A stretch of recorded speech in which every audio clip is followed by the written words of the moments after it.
Hej og velkommen til vores produktpræsentation. I dag har jeg valgt at fremvise to forskellige stenvarmere til hotstålmassage. Der er den klassiske stenvarmer herovre, som er meget udbredt rundt omkring, lidt gammeldags i min verden.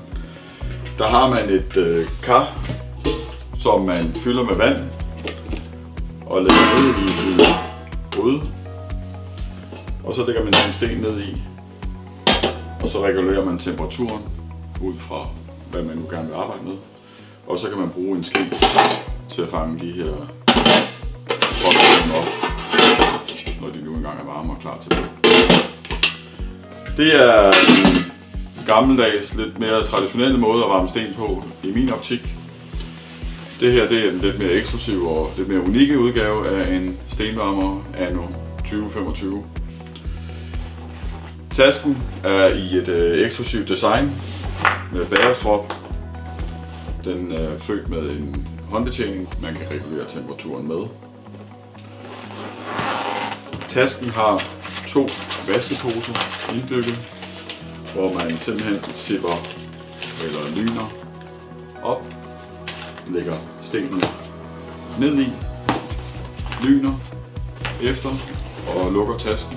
Og sætter den i stikkontakten, og så venter man cirka en halv time. Så er stenen klar til brug. Det, der er lidt mere unikt ved den her, det er, at der er ikke noget damp. Den er let at rengøre, forstået på den måde. Det er kun de her vaskeposer, der skal rengøres, og den kan du tørre med en klud eller noget desinfektionsmiddel.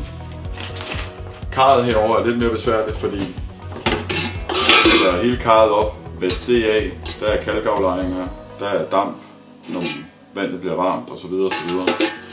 Så alt i alt en billigere løsning. En lidt mere eksklusiv og lidt dyrere udgave af en stenvarmer, men den er mobil, 220 volt og 12 volt, som gør at du kan komme ud til dine klienter med en forvarmet taske.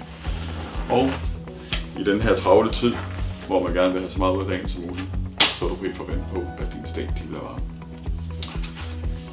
Jeg vil også lige vise jer forskellen på almindelige basaltsten og så produceret basaltsten, hvis man kan sige sådan. Det er en maskinfabrikeret basaltsten, som har været igennem en drejebænk og nogle sliberemedier og pudseremedier osv., så de bliver helt identiske i en eller anden given form. De her sten, det er natursten, basaltsten, som er håndplukket på strandene i Peru. De er lidt mere ro, som en sten skal være. De holder lige så meget på varmen, der er ikke så meget forskel i det. Men det er en unik sten, og den er rustik.